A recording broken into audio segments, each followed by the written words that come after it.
પ્રાણીના નામ બોલતા તો આવડે છે પણ આપણે લખતા પણ શીખીશું. પાલતુ પ્રાણીનું નામ સ્લેટ મૂકી દો ટેબલ પર. લખો.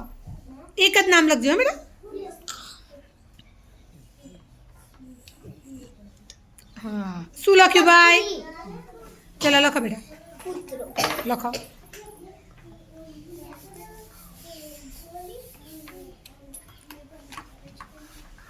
Very good. જીનનમાં એક ના લખાય. શું લખ્યું ભાઈ? બિલાડી. Very good. શાનવી મૂકો બેટા. ભેંસ. લખો.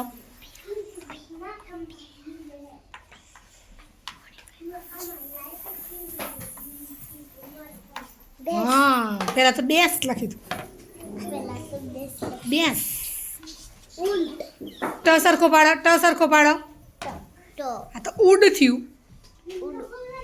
આ તો ડ થયું બેટા. ટ. શીતલ બતાવો તો બેન. Very good. ઉપર મીંડું કરવાનું. મૂકો.